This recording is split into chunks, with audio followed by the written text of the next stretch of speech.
brings together 15 leading aid charities to respond to overseas disasters quickly and efficiently. These charities include the British Red Cross, CARE, Oxfam, Save the Children and World Vision. Their teams are working on the ground in Ukraine and neighbouring countries to bring vital aid to those who need it most. If you can spare it, your gift to the DEC's Humanitarian appeal will go a really long way. £10 provides essential hygiene supplies for a person for a month. £50 provides blankets for 4 families. £100 provides emergency food for 2 families per month. It's easy to give. You can donate online at dec.org.uk or call the 24-hour donation line on 0370 60 60 900. If you prefer to send a cheque, please post it to the Ukraine Humanitarian Appeal, PO Box 999, London, EC 3A 3AA. To give £10 on your mobile, simply text the word crisis to 70150. Standard network charges apply for calls and you must be 16 or over. Texts are charged at the standard network rate and your £10 donation will be added to your bill. 100% of your donation goes directly to the DEC to save lives and deliver critical support where it's needed.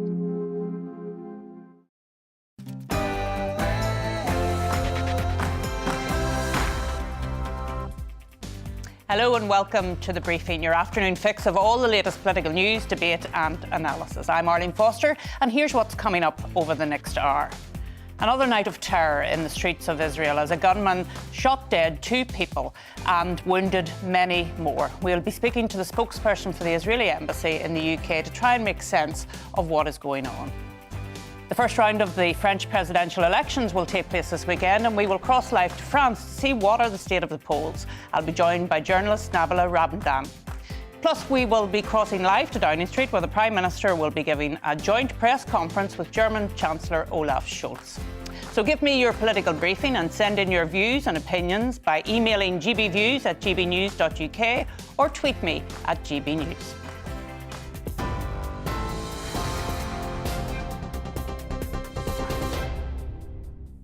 Good afternoon, it's just gone 3 o'clock. I'm Rosie Wright, here to keep you up to date on GB News. Boris Johnson has welcomed the German Chancellor Olaf Scholz as he arrived at Downing Street. The 2 leaders will discuss ways to help European countries wean themselves off Russian gas. Now, the UK has pledged to end all imports of Russian coal and oil by the end of 2022, with gas to follow as soon as possible. Germany's faced criticism from Ukraine and other European nations that it's been too slow to phase out Russian energy. Ukrainian officials say 39 people have been killed and over 100 people wounded in a Russian rocket strike on a railway station in the east of Ukraine. 2 rockets struck the station in the city of Kramatorsk, which was busy at the time with women, children and elderly evacuees. President Zelensky says Russian forces are cynically destroying the civilian population. The UK's Foreign Secretary Liz Truss said she's appalled by the targeting of civilians. The Kremlin has denied any involvement in the attack. The governor of the Donetsk region says Russian forces have been firing at civilian infrastructure, including medical facilities. Ukrainian officials warned it's been impossible to get any humanitarian aid to the city of Mariupol. It comes as the UK Ministry of Defence says Russian forces have fully withdrawn from the north, and some of those soldiers are likely to be moved to the fight in Donbass region. Britain has sanctioned more individuals, including the adult daughters of Russian President Vladimir Putin. The United States placed similar restrictions on them earlier this week. Britain's also sanctioned the children of Russia's Foreign Minister, Sergei Lavrov.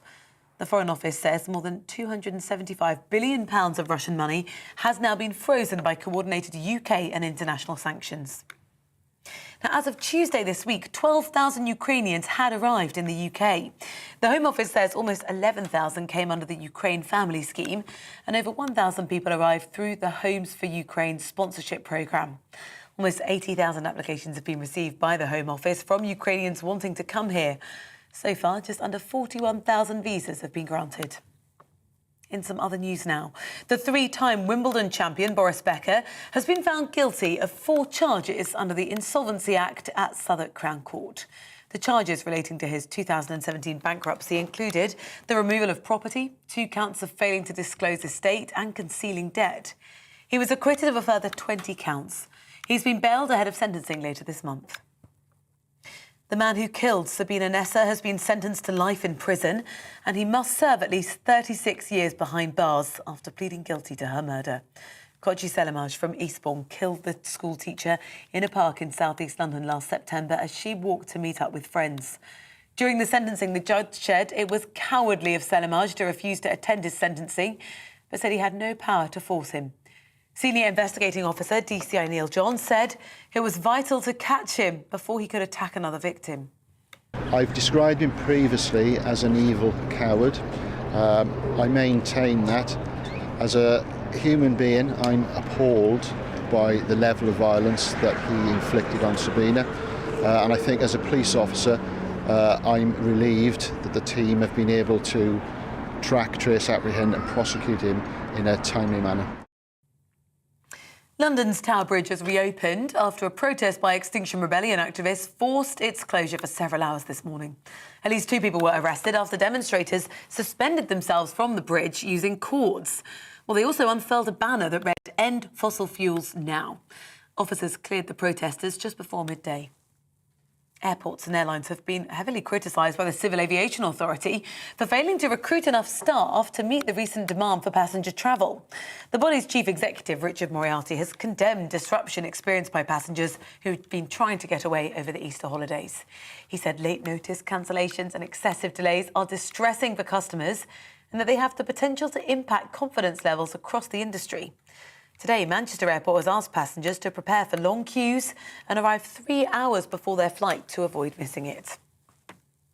You're up to date now on GB News. I'll bring you more as it happens. Now, let's head to the briefing with Arlene.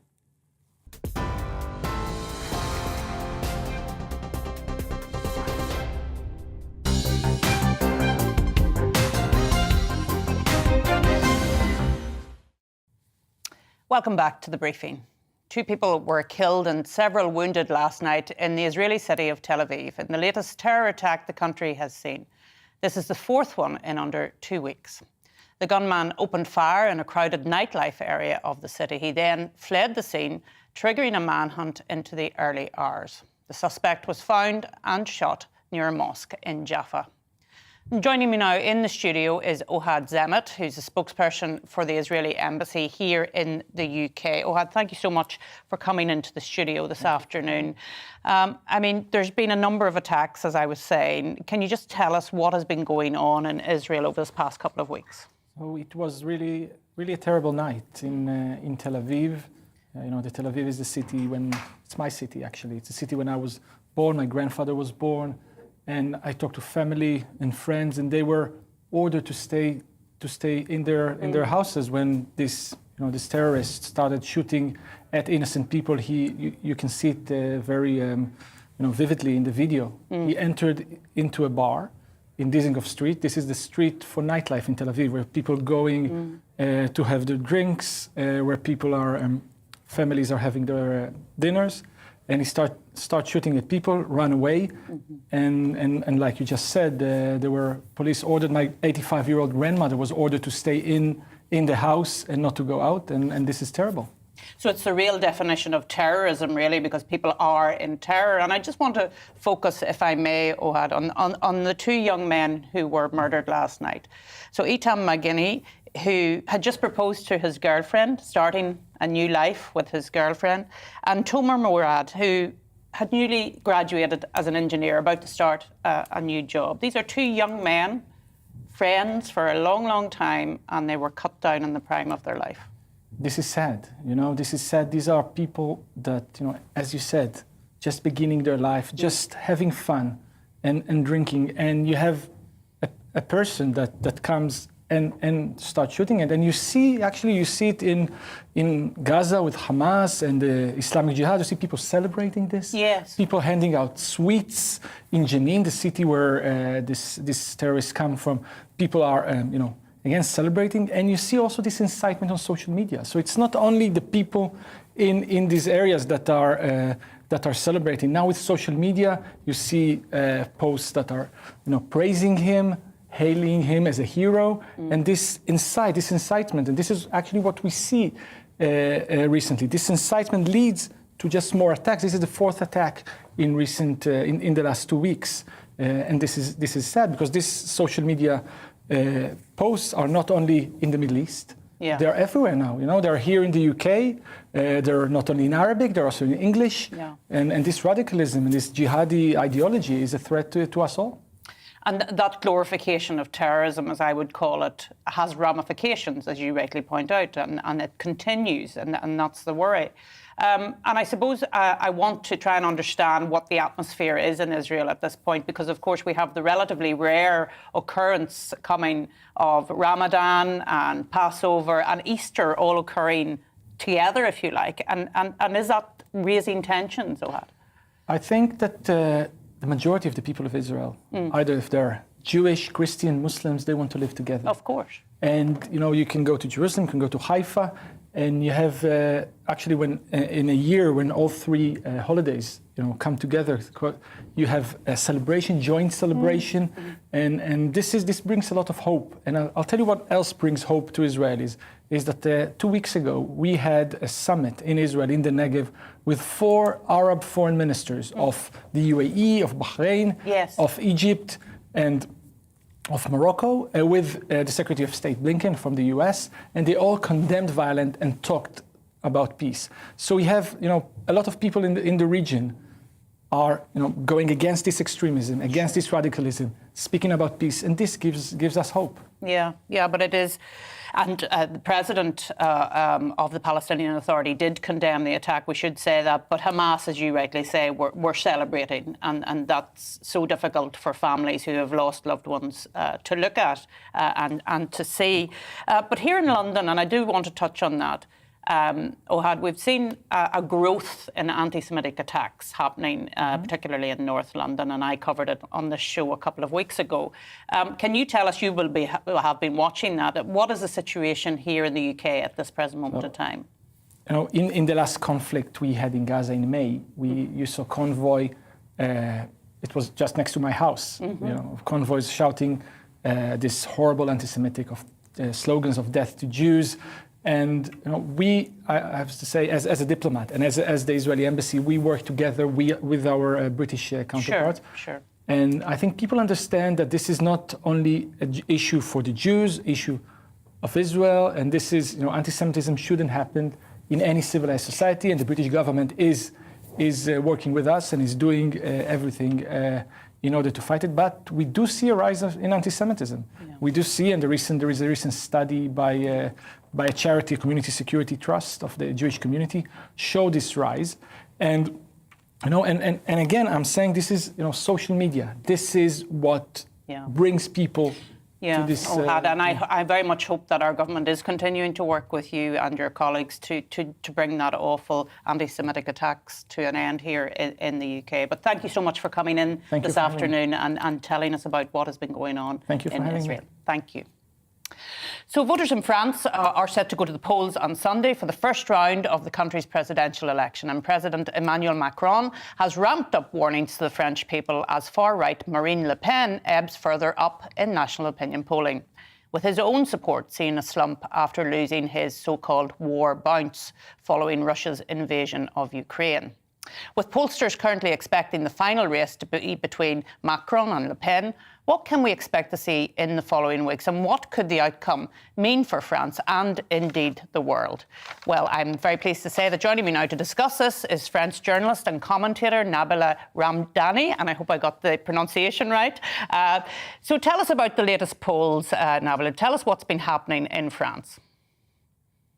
Well, campaigning in the French presidential election ends today officially.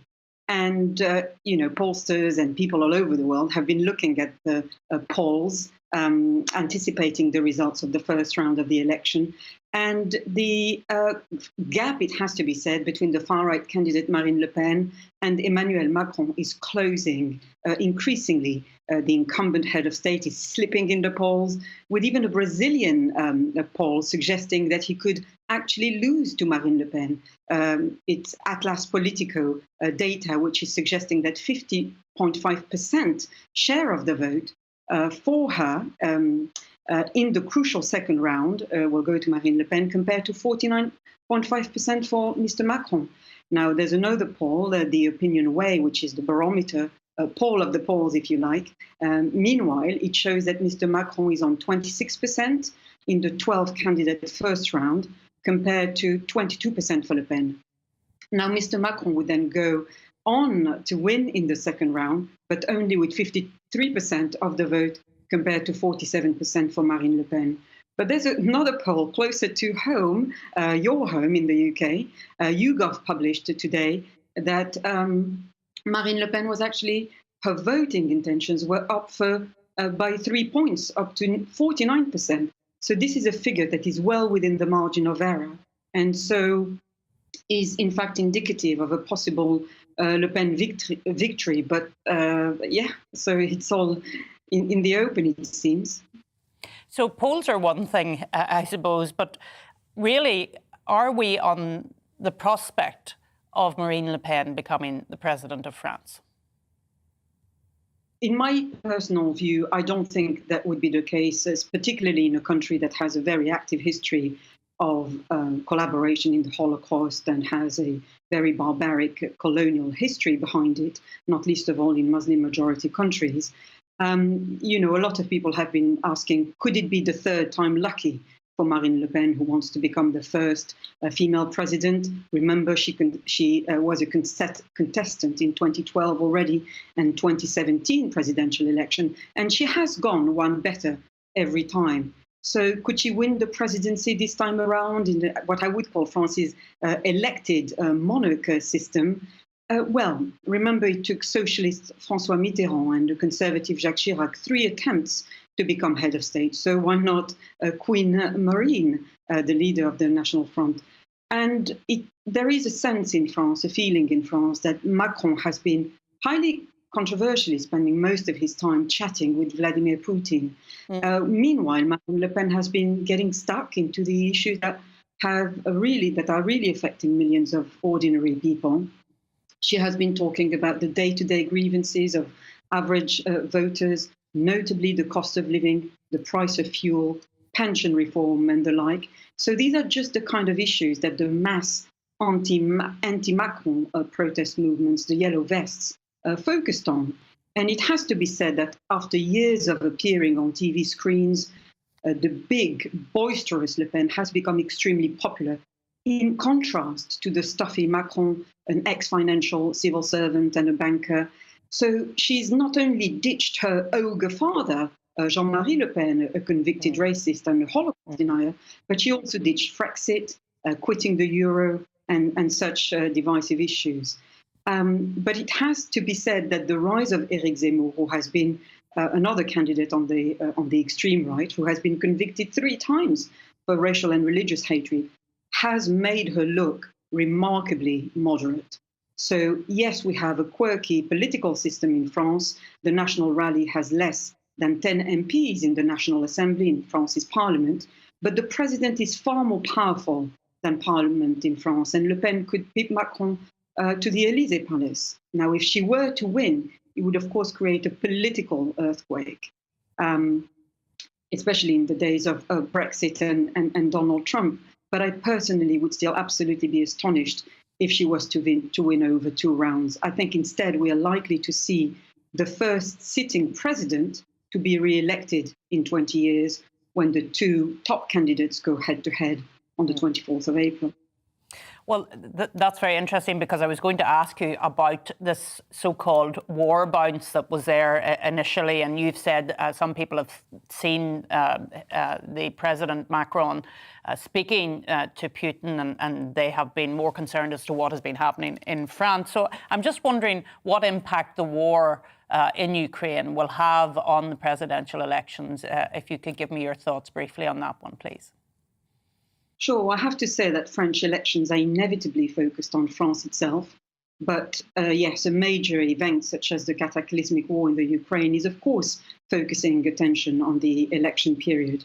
I think all candidates, pretty much the top candidates, have been criticized for their close relationship with Vladimir Putin.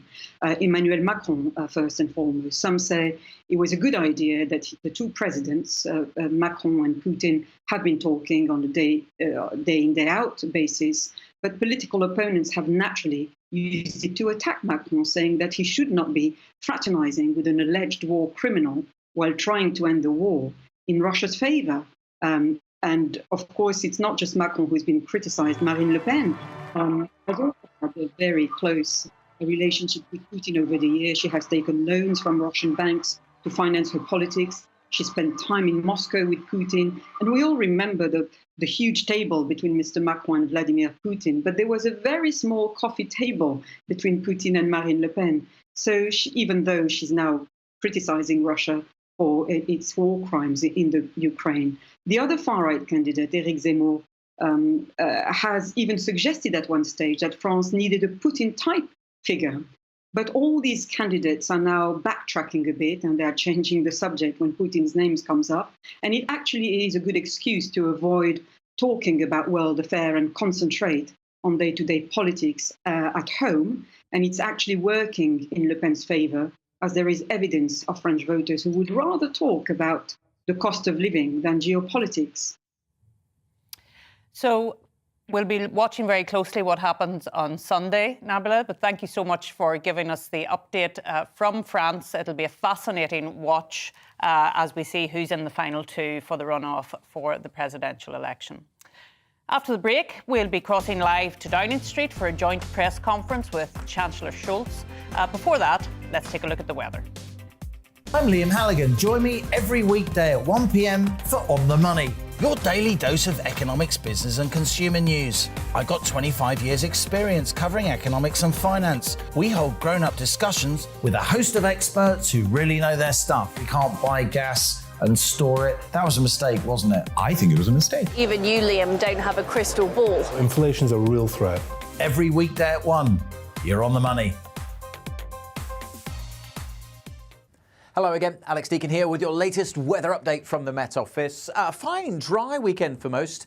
Just don't expect it to be too warm. It's going to be fairly chilly, particularly so in the mornings. This is the bigger picture. We're between low and high pressure with one low to the south that's made for a very wet day over the Channel Islands and some very windy conditions across France. But that's scooting away and we've got northerly winds still. Not as strong as recent days, but still bringing a chill and still bringing showers over parts of England and Wales. Rain showers primarily, but some hail mixed in. Sleet and snow in the showers over northern Scotland, where it may just turn icy.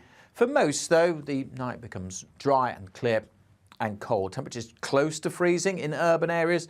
Rural spots will be a touch below. So, yes, a cold, frosty start to the weekend. Still a few showers over northern Scotland, and we'll see cloud increasing across the Western Isles with some more showers coming in here later on. Snow over the Highlands, perhaps down to lower levels.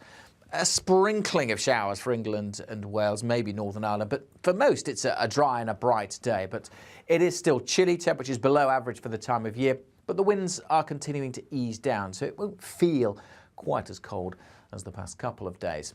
It'll turn quite cold on Saturday nights. Again, largely clear skies, still some wintry showers over northern Scotland, so again, it could be a little icy here, but generally it's a frosty but fine start to Sunday. Plenty of sunshine on offer on Sunday. Some cloud will develop through the day. Certainly for Northern Ireland, it's likely to turn grey with the threat of a bit of patchy rain coming in here by the end of the day. But for most, it'll be dry and fine.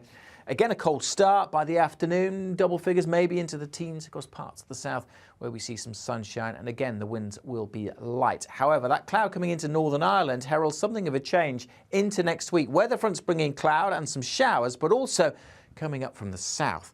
So after a cold few days, it does look milder next week.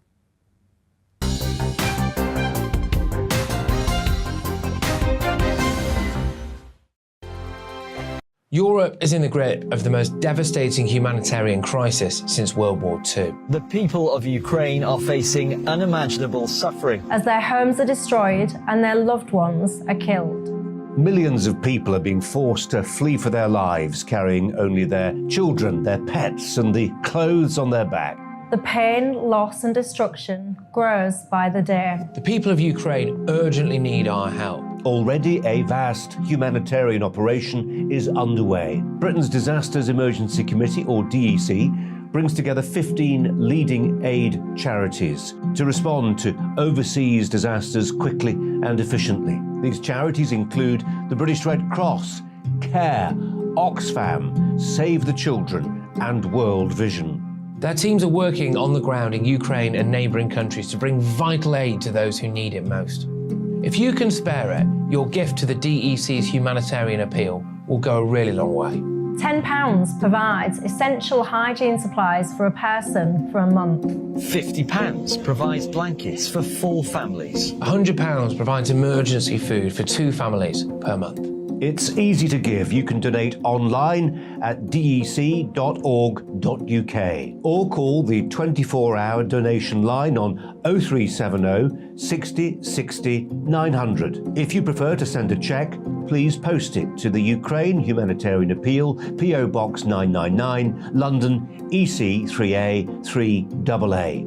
To give £10 on your mobile, simply text the word crisis to 70150. Standard network charges apply for calls and you must be 16 or over. Texts are charged at the standard network rate and your £10 donation will be added to your bill. 100% of your donation goes directly to the DEC to save lives and deliver critical support where it's needed. GB News is the UK's home of discussion and debate from all perspectives. To stay up to date on the latest stories, make sure that you subscribe to the GB News channel on YouTube. You can watch us live 24/7 across the whole world. You can also check out exclusive content and catch up on previous episodes of your favourite shows. Every day, we ask the questions that you'd ask, so why not add your voice to the conversation in the comments section? Don't forget to subscribe. We are GB News, Britain's news channel.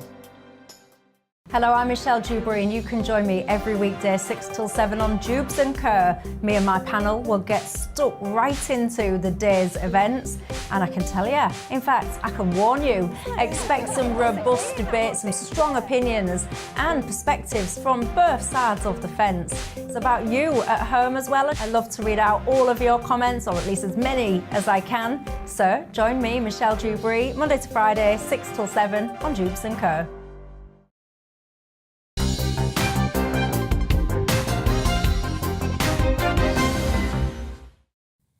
And welcome back to the briefing. It's just 25 minutes past 3 in the afternoon.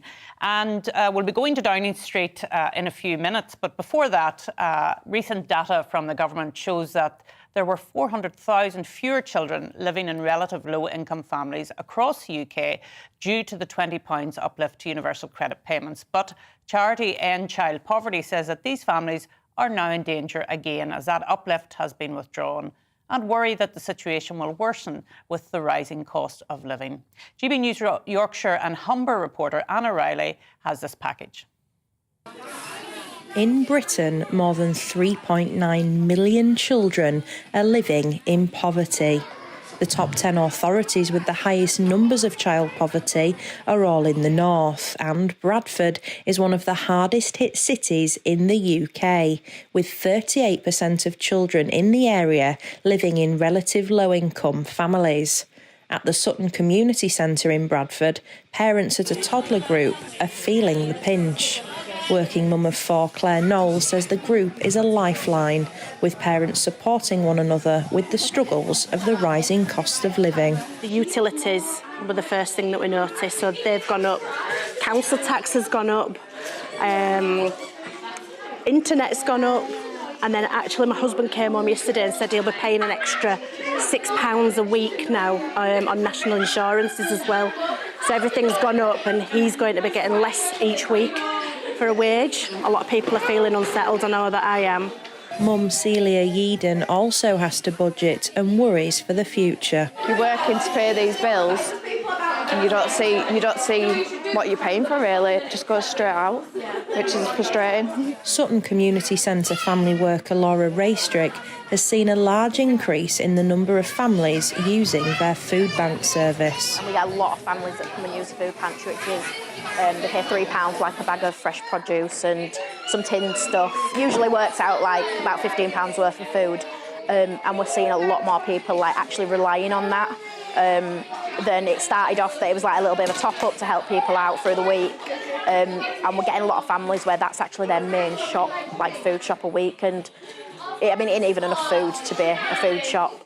Joseph Howes, chair of End Child Poverty, is frustrated that child poverty reduction measures were missing from the government's Levelling Up paper. He wants politicians to create a roadmap to reduce levels of child poverty. We've seen things like the Levelling Up agenda from the government.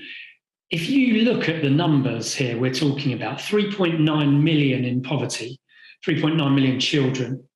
How can that not even be referenced in a Levelling Up agenda? I don't understand it. From wherever you come from politically on this, I don't understand how that's not considered within a Levelling Up agenda. In response, a government spokesman said that they're giving $22 billion of targeted investment to help low-income households, along with putting an average of £1,000 more per year into the pocket of working families via changes to universal credit. For now, mums in this group are grateful for the community support they're receiving and will continue to budget in the best way they can. Anna Riley, GB News, Bradford. So that's our Yorkshire and Humber reporter Anna Riley, who brought us that report about children going back into poverty again. So we'll be crossing live to Downing Street as soon as the Prime Minister is on his feet. But first of all, here's Rosie with your news headlines.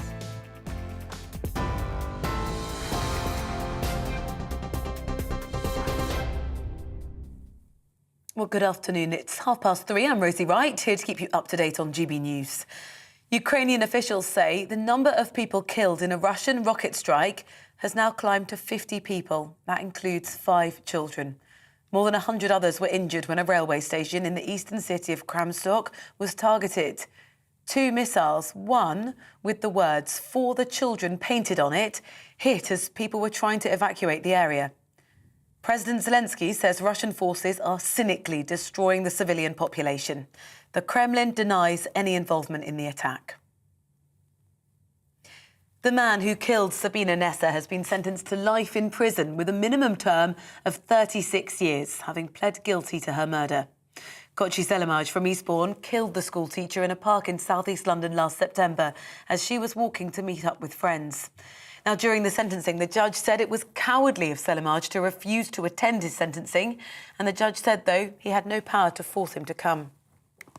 The 3-time Wimbledon champion, Boris Becker, has been found guilty of 4 charges under the Insolvency Act at Southwark Crown Court. The charges relate to his 2017 bankruptcy, and they include the removal of property, 2 counts of failing to disclose estate and concealing debt. He was acquitted of a further 20 counts. He's been bailed ahead of sentencing later this month. The musician Dizzy Rascal's been given a community order with a 24-week curfew and a 12-month restraining order for assaulting his ex-fiancée. The grime artist, whose real name is Dylan Mills, was found guilty of attacking Cassandra Jones after a trial in March, with the judge concluding he'd been abusive and aggressive. London's iconic Tower Bridge has reopened after a protest by Extinction Rebellion activists forced its closure for several hours this morning. At least 2 people were arrested after demonstrators suspended themselves from the bridge using cords. They also unfurled a banner that read, "End fossil fuels now." Officers cleared the protesters just before midday. You're up to date. We'll bring you that presser from Downing Street as soon as it comes to you here on GB News. We're on your TV, online and DAB Plus radio. Shortly, we'll be back to the briefing with Arlene.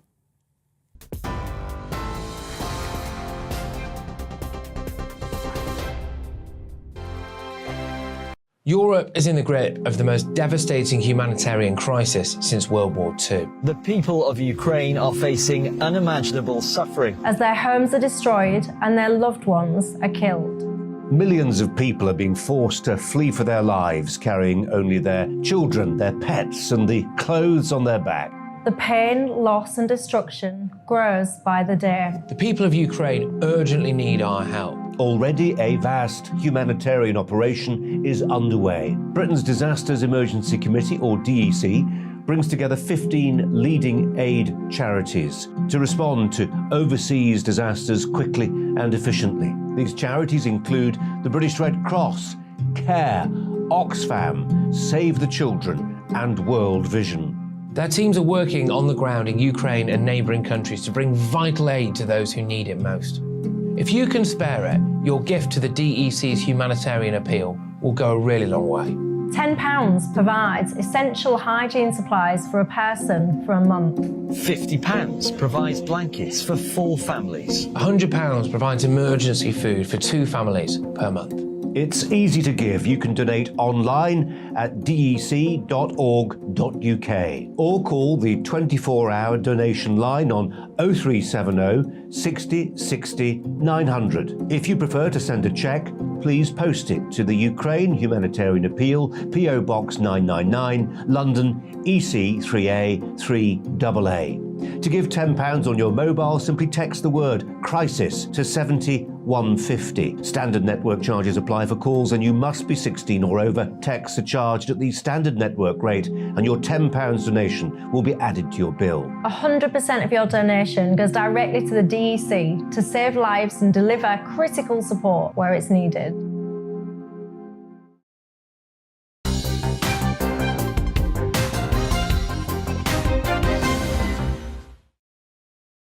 To the briefing. Welcome back to the briefing with me, Arlene Foster. The Prime Minister Boris Johnson, who we're patiently waiting on, has given an exclusive interview to GBNews where he was asked about the last 2 years of COVID restrictions and the UK's ambition for the future. Talking to Esther McVey, the Prime Minister said he couldn't rule out another lockdown.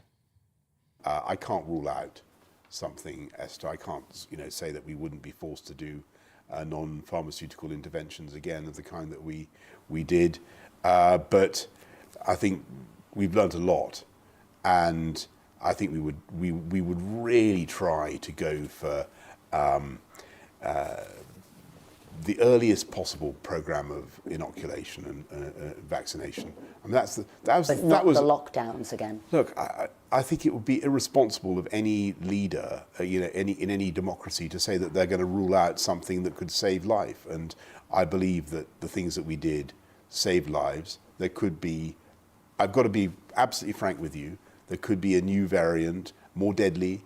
There could be a variant that affects children badly, that we really need to contain. I'm not going to take any options off the table. Well, I think some of our viewers and listeners will be rather surprised about that, given that the Prime Minister said that he's learned a lot after the last couple of lockdowns, and particularly on the vulnerable, on our young people, on those older people who were isolated. It seems rather strange that we're still talking about lockdown as one of the tools that we use in a pandemic. However, we shall see what happens in the future. Still waiting on the Prime Minister, keeping us all waiting. But in the meantime, one of the UK's oldest cinemas is to reopen to the public following a multi-million-pound restoration project, which took 3.5 years. The Electric Palace Cinema in Harwich in Essex predates both World Wars and was built in 1911. It was rescued through almost £2 million worth of grants and funding. And our South East reporter, Ellie Costello, spoke to Colin Crawford, who's the trustee and director of the Electric Palace. Well, it's really been a work of many years for all of us. And it's very popular in the town. People have missed it enormously when it's been closed. This is one of the oldest cinemas in the United Kingdom, we believe, isn't it? It is one of the oldest. It's not actually the oldest, but we'd like to say it's the oldest surviving, least altered cinema in the country. They will see it as largely as it was in 1911. Obviously, it has modern projection and sound, but that's not really seen so much except on the screen. But the atmosphere in the place just looks like it was in 1911. It was built at the time that there had been an Act of Parliament in 1909. Cinemas were starting to be built after 1909. And so it was a bit of a boom then. And it was obviously 3 years before the First World War, certainly. Tell us a little bit about the building work, and it's taken a lot longer than planned, hasn't it? You had a few challenges on the way.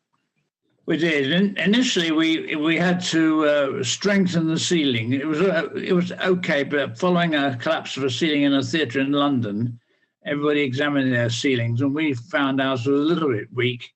So we devised a plan with consultants to strengthen the ceiling, and that needed us to take the roof off, and it was quite a big task.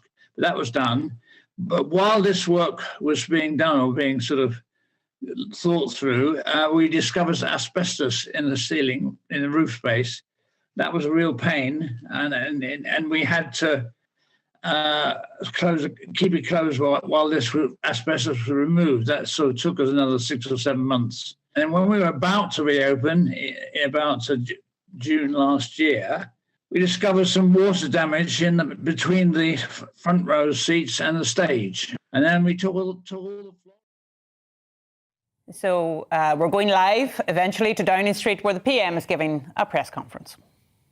Since Putin launched his barbaric onslaught against Ukraine, bringing war into our continent, I know that Britain and Germany share exactly the same sense of horror and revulsion at the brutality being unleashed, including the unconscionable bombing of refugees fleeing their homes this morning. The attack at the train station in eastern Ukraine shows the depths to which Putin's once vaunted army has sunk. At least 39 people killed and dozens wounded on a train platform crowded with women and children. It is a war crime indiscriminately to attack civilians, and Russia's crimes in Ukraine will not go unnoticed or unpunished. Germany and the UK also share exactly the same conviction that Putin must fail in Ukraine, which is why we're working together in the G7 to toughen our sanctions and target every pillar of the Russian economy in order to cut off funds from his war machine. The UK and the EU have announced new sanctions this week, and just today we in the UK have imposed new asset freezes and travel bans. We will also agree on the importance of weaning ourselves off dependence on Russian oil and gas, and ensuring that our energy security cannot be threatened by a rogue state. This is not easy for any of us, and I applaud the seismic decisions taken by Olaf's government to move Germany away from Russian hydrocarbons.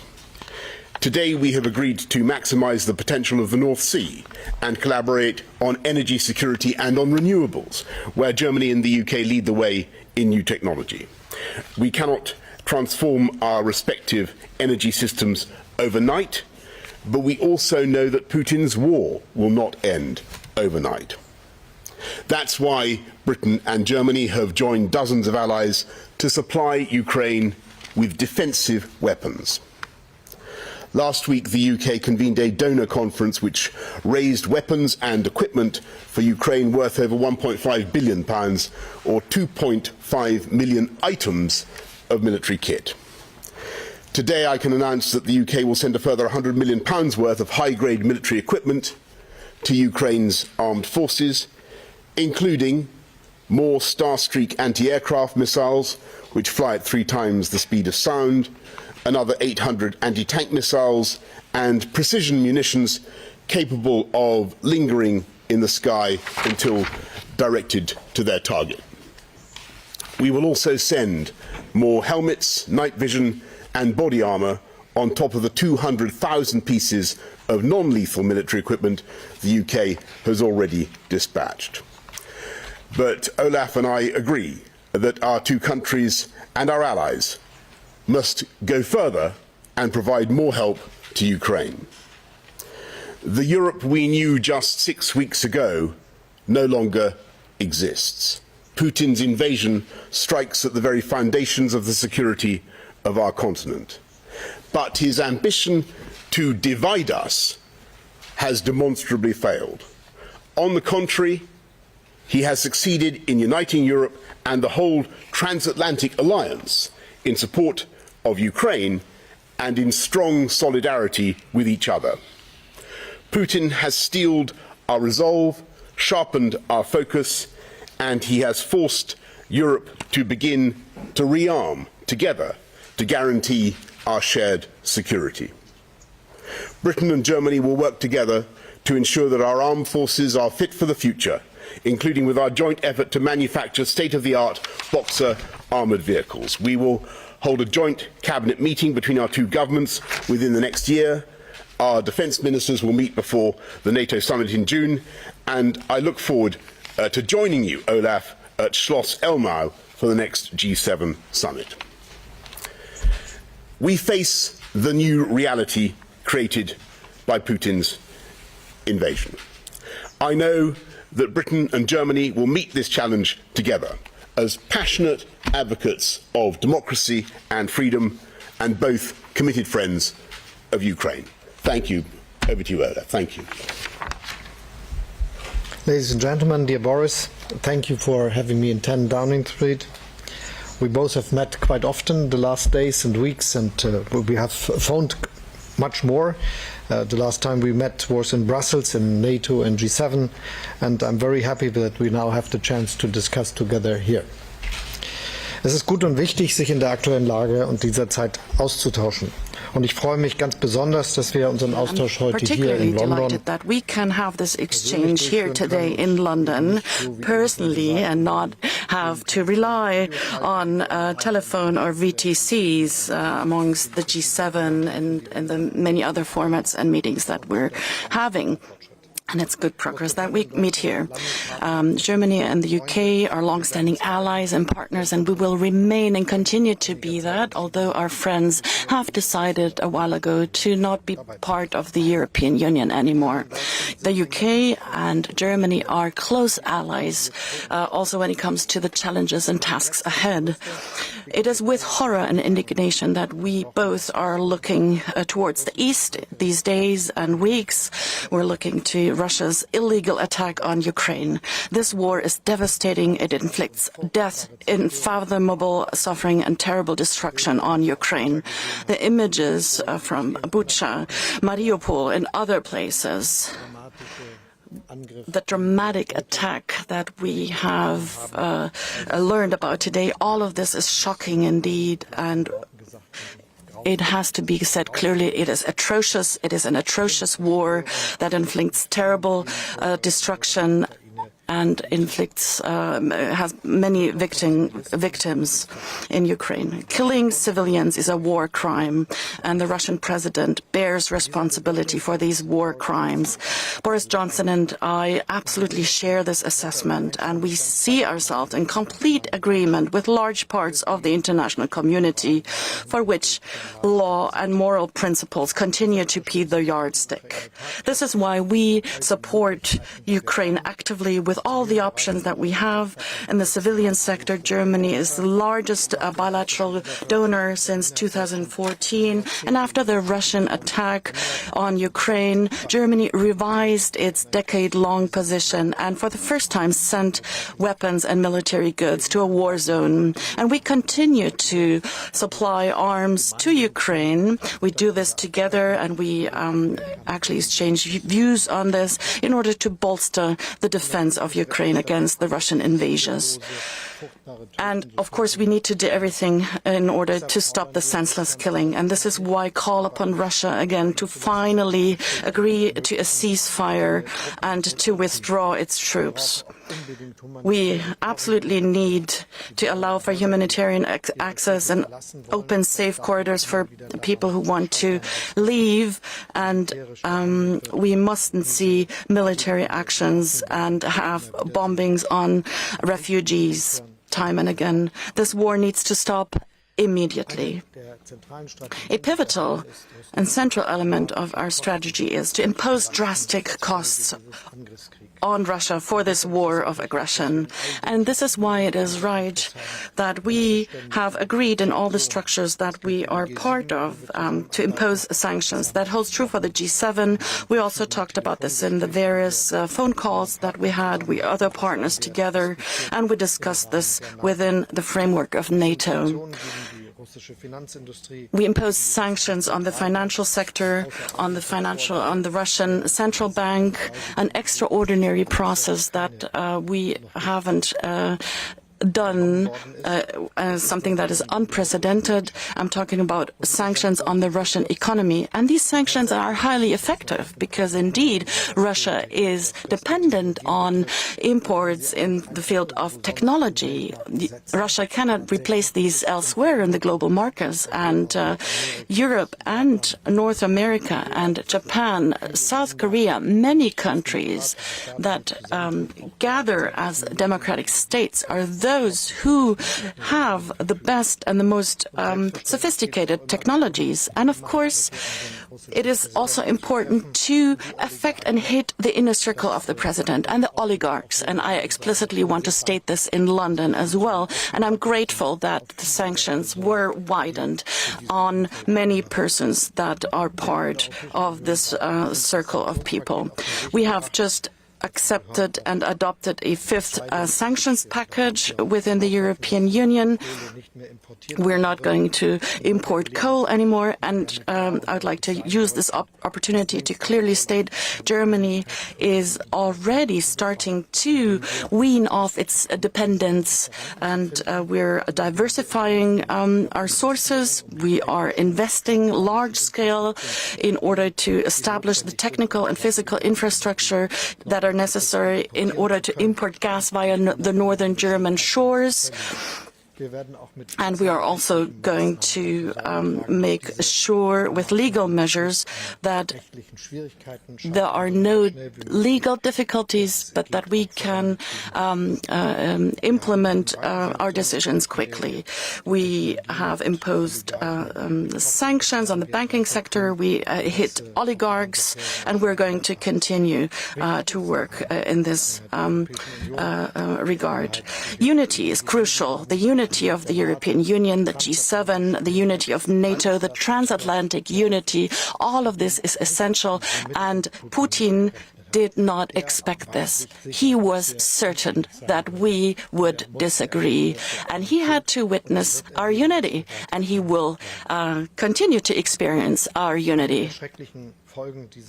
One of the terrible consequences of this terrible war is the fact that a large number of people had to leave the country. Millions of people had to flee Ukraine. Many countries in Europe have hosted refugees, in particular those along the borders, Poland, for instance, or Slovakia, Hungary, Bulgaria, Romania, and we are very grateful to these countries. We know that further countries such as the Czech Republic, Austria have hosted and received large numbers, and Germany is part of these countries as well.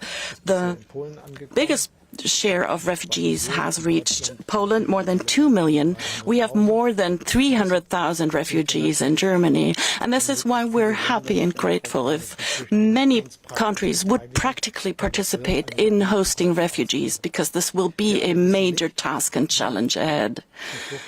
We don't know how refugee movements will evolve.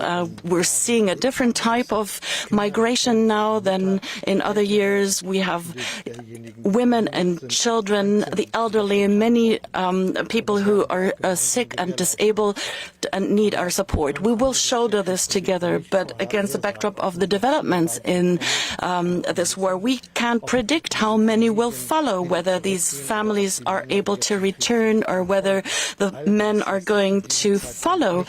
We cannot predict this at present, but what we can say now is that we stand in solidarity, that we want to lend support to those who seek refuge, and we talked about this as well, and the UK also wants to lend a contribution to this effort. Boris mentioned it. We are going to intensify our cooperation on all levels. We're going to have government consultations, an established consultation. We're going to begin and hosting a cabinet meeting at the beginning of the next year. Our foreign ministers leaders are going to resume and continue their strategic dialogue. There are many challenges and topics at hand, topics related to the conflict in Ukraine, matters pertaining to defense and security, pertaining to climate, people-to-people exchange, mobility, and I mentioned it as well, questions pertaining to migration. We want to make progress and intensify relations between our two countries. We can build upon about a long-standing friendship, but this is what's important here. We both share the conviction that our relations are good when they don't only exist between the two of us, the heads of state, but when they're also when they exist between the people. Thank you very much. Thank you very much, Olaf. Let's take some questions from the media. We've got 6 of them. Nick Eardley, BBC. Thanks, Prime Minister. Chancellor Scholz first. How do you defend the fact that the European Union has sent 35 billion euros to Russia for energy since the start of the war, but only $1 billion in aid? Do you really think that Germany has gone far enough, fast enough to move away from Russian energy? And Prime Minister, how far are you prepared to go in sending weapons to Ukraine without escalating the conflict further? And if I can ask a quick domestic question. This week you put up taxes for millions of working people. Will you be telling the Chancellor that everyone in his household should be paying all their taxes here in the UK? Olaf, on the... Schönen Dank für die Frage. Thank you for your question. Just to give you a very clear answer, we are doing all we can, and we are doing a lot. I think it is a very strong decision that we took to go away from the use of fossil resources. We invest into becoming the country that will be just using renewables for the electricity we know and for the energy supply we know we need. And this will be with offshore windcraft, this will be with wind on land, onshore, this will be the solar, and we will invest into our grid. This will take place in approximately 20 years. And this is really a very tough agenda, to make it clear. And right this week we have had a decision in our cabinet on the first legislation projects that are linked to that, because we will increase the velocity of all these activities, and this also means to change a lot of legal restraints we have today. On the other hand, it is absolutely necessary that we understand that for the time in between, it will be important to get the supply of fossil resources from other places than from Russia. And this is why we prepare for being successful with this in the question of coal and oil since December of the last year. And we are doing so and working very hard to make this happen. This is why we could act according to the decisions that we proposed and made together with our friends in the European Union on how to get out of the use and import of coal from Russia. We are actively working to get independent from the import of oil, and we think that we will be able to make it during this year. And we are actively working to get independent from the necessity of importing gas from Russia. This is, as you may imagine, not that easy, because it needs infrastructure that has to be built first. So pipelines to the northern shore of Germany, regasification ports that make it possible that, for instance, LNG ships could give their supply to the gas grid in Germany. But we are doing, and we already started preparing this before the war began, because we knew that this problem will come up. And this is why I can give you the very clear answer. We are doing the strongest investments, and we are doing the hardest activities feasible to get independent, and we will be successful. Thank you very much. And Nick, just on your domestic, political point, I would just stress that the Chancellor Rishi is doing an absolutely outstanding job, and as far as possible, as I think I said yesterday, I don't think people's families should be dragged into things. But on your question about about arms and how far we're willing to go and the risk of escalation. I just want to say that I think Putin has already escalated the conflict. He's already inflicting systematic slaughter on innocent people. Olaf has rightly described what's going on in Mariupol and elsewhere. It is utterly horrific. And all we are seeking to do is to help the Ukrainians to protect themselves, to protect their families and their homes. And that seems to me morally an entirely reasonable thing to do. Now, as you know, the UK has been mainly so far supplying anti-tank weaponry, anti-aircraft weaponry. What we're now looking at doing is finding ways that we can support friends and partners who want to send other types of equipment that may be useful to them and to the Ukrainians. And I think it's important in these discussions always to be mindful of what is genuinely useful for Volodymyr Zelensky and his army. And sometimes I think that some of the stuff that some of the kit that NATO has simply wouldn't be appropriate. It may be more useful to support the Ukrainians by backfilling and allowing some of the former Warsaw Pact countries to supply some of their own armour in the way that you've been seeing. And I think that may be something we'll want to consider doing more of. But clearly, the boundary, the limit, is that there is no intention, I don't think, certainly don't believe that the German Chancellor or any NATO leader has any intention of engaging in direct confrontation between our countries and Vladimir Putin. That's how Putin wants to portray this. That is not what this is about. This is about an illegal, barbaric attack by Russia on totally innocent people that we are trying to help to protect themselves. That's what's going on. Can I just say one thing also about your question about the amount of cash that has gone from Europe to pay for Russian oil and gas and compared to the just don't bear in mind the huge steps that the EU are already taking and that Olaf and the Germans are already taking to move away from oil and gas. The dependency has been massive. It's clearly been something that they're now moving away from very, very fast. I think by middle of 2024, as I recall, Germany is going to stop using Russian gas, which is quite extraordinary. And that is going to be done through technological change and progress. And we want to work together with Germany to achieve that. Jörg Blank, DPA.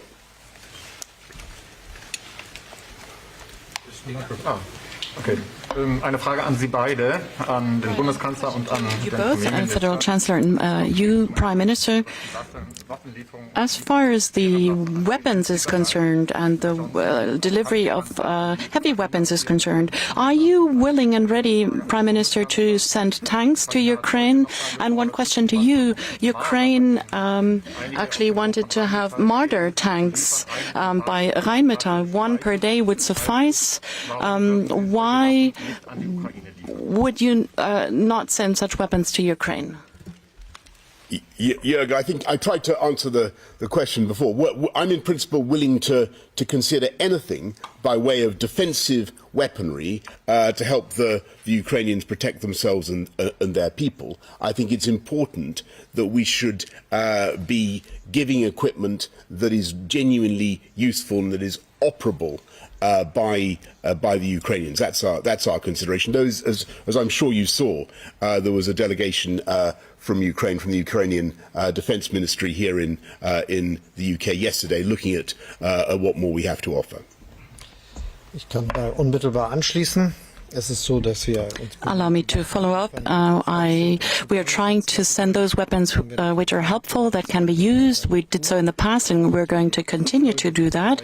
And the successes by the Ukrainian military show that we sent effective weapons, anti-tank weapons, a lot of ammunition and everything that goes with that. And at the same time, indeed, as the Prime Minister just said, we have to take a close look what can be used effectively, and these are very technical questions indeed. Thank you. Jason Groves, Daily Mail. Thank you. Prime Minister, on the domestic front, did you know that Rishi Sunak's wife was a non-dom yourself? And there were reports today that people close to you, people in number 10, have been briefing against the Chancellor. What would you say to them? Are they speaking in your name, or does he have your full support on this issue? And Chancellor Scholz, I heard what you said about Russian energy, but you all know that Germany is sending huge amounts of money to Russia for fuel at the moment. When you see those atrocities in Ukraine, when you hear the mayor of Kiev talk about blood money, do you feel a sense of shame over that? And is the Prime Minister right that you're planning to end gas imports from Russia by 2024?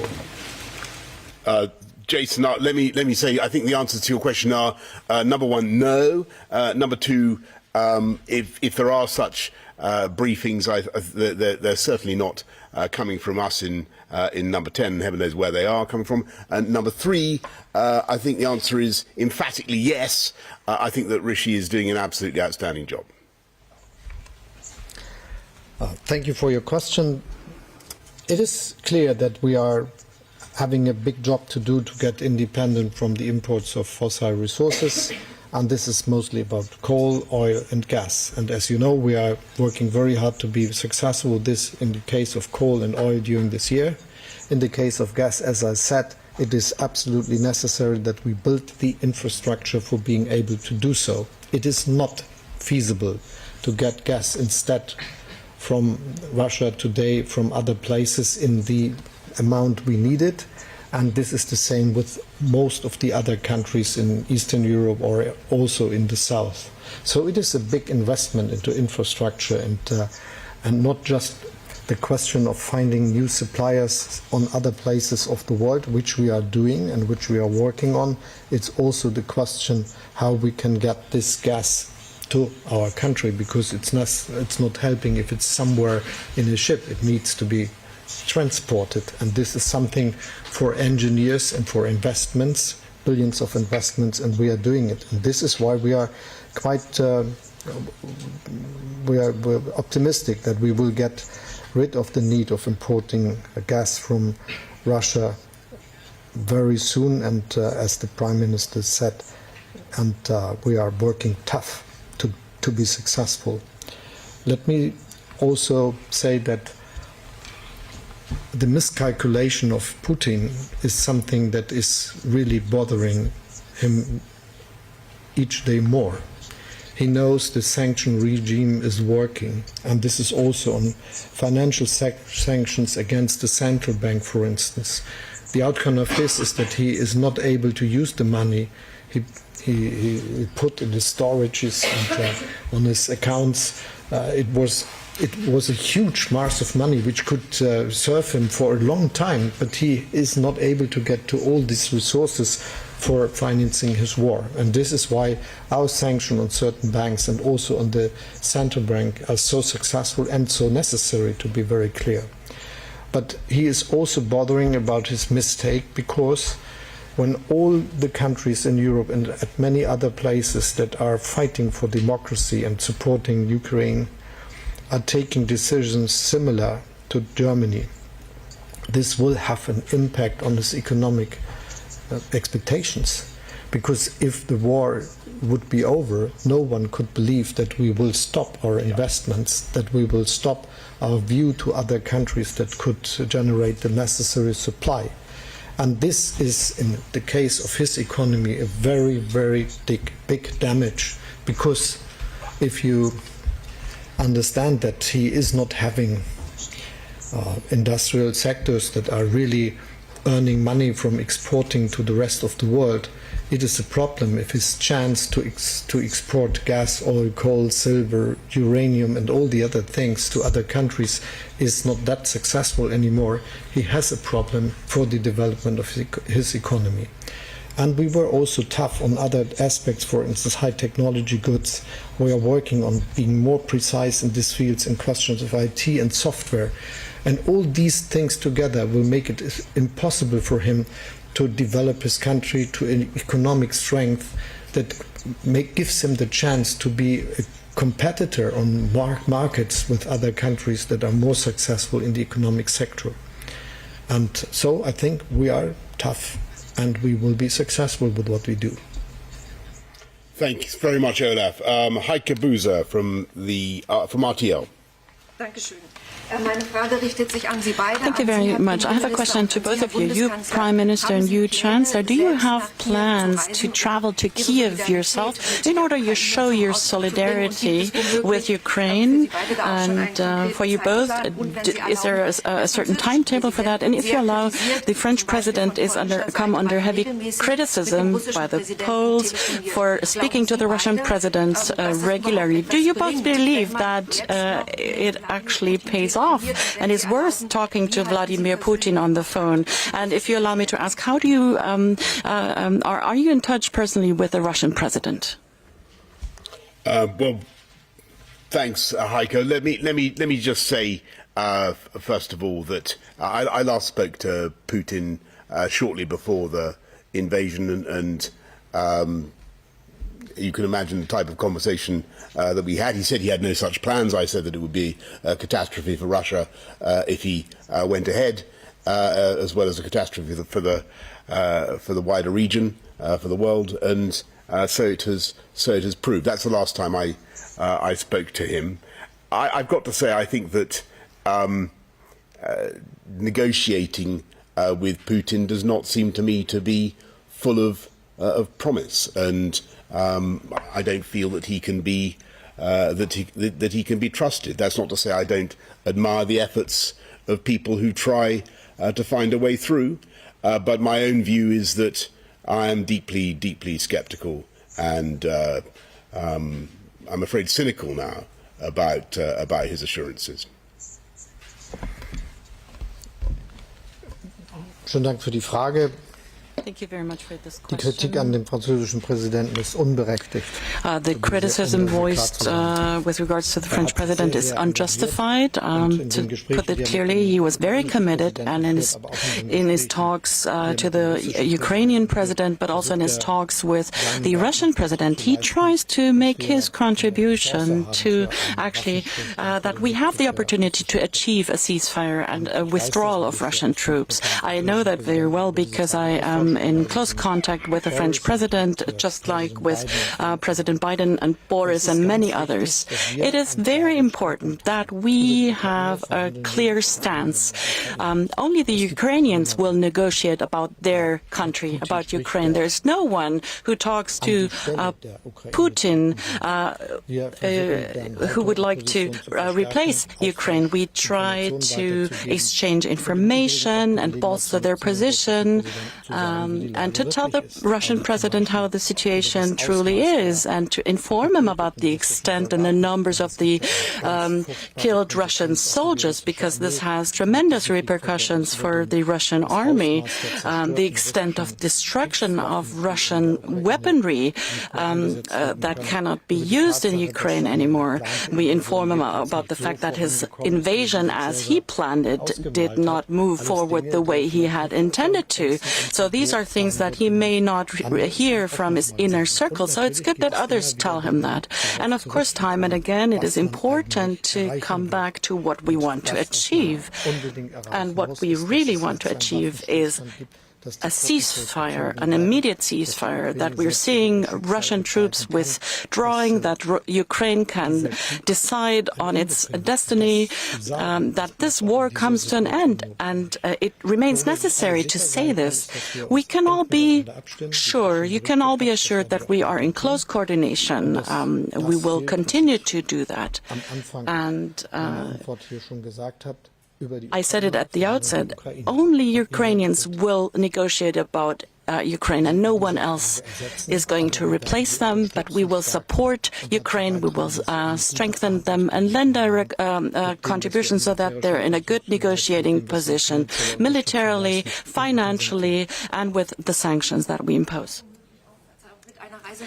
Allow me, and are you planning a trip to Kiev? Über Reisepläne teilen wir beide, glaube ich, immer was mit, wenn wir losfahren.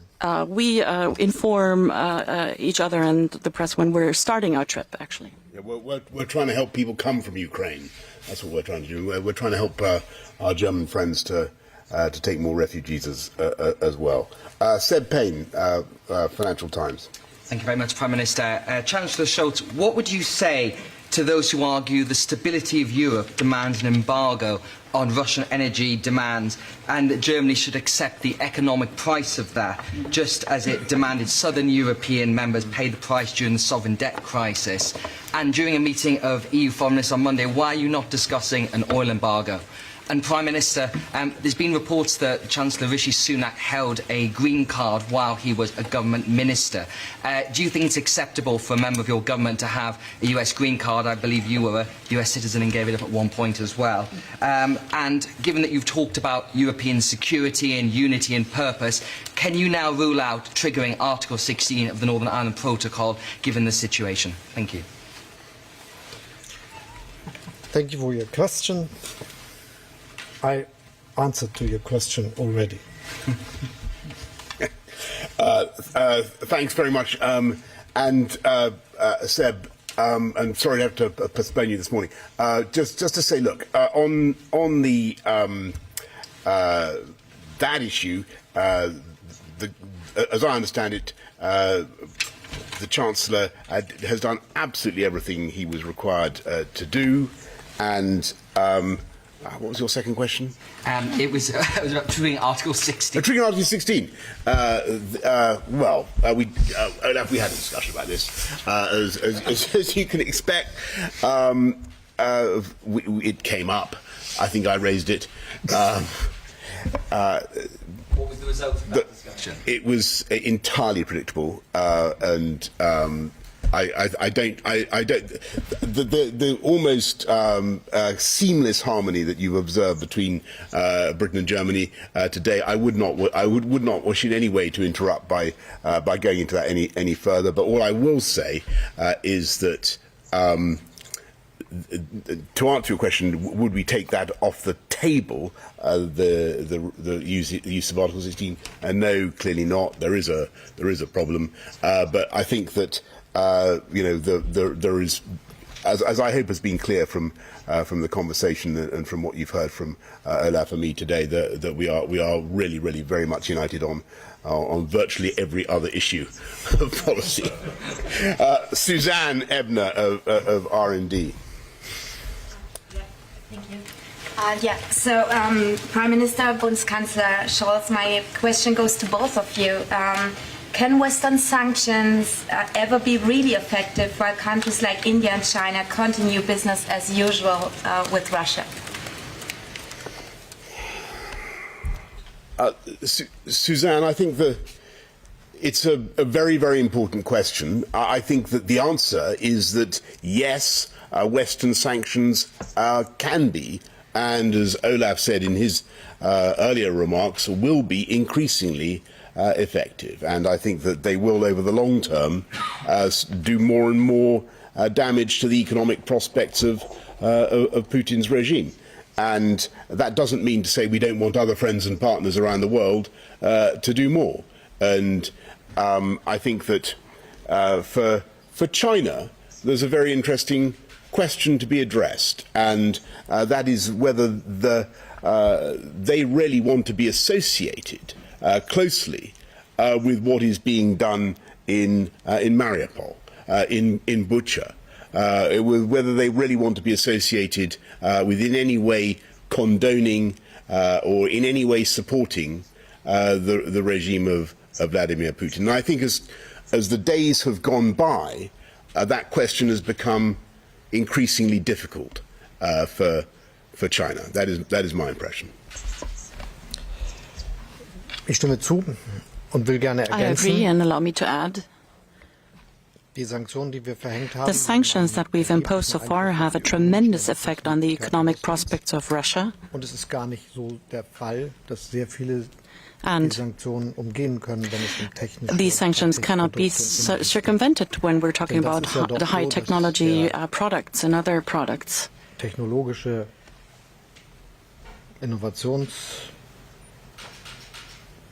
Vorsprung, den viele Länder haben, die sich zu Sanktionen entschlossen haben. Many countries have such high advances technologically that there are no other countries that can chip in and replace. There are many activities in the field of high tech, and this is why these sanctions are so effective, even though not everyone is participating. But we're advocating, campaigning for others to chime in, and we still we want to make sure that no one is attempting to circumvent these sanctions, and we do this in direct talks, and I think this also is highly effective.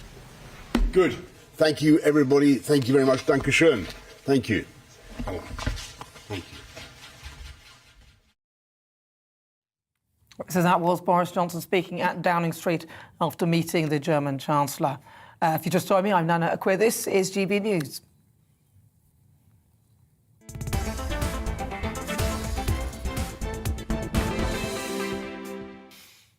Right, so as ever, if you've just tuned in, welcome on board. It's just coming up to 19 minutes after 4 o'clock. I'm Nana Akwe.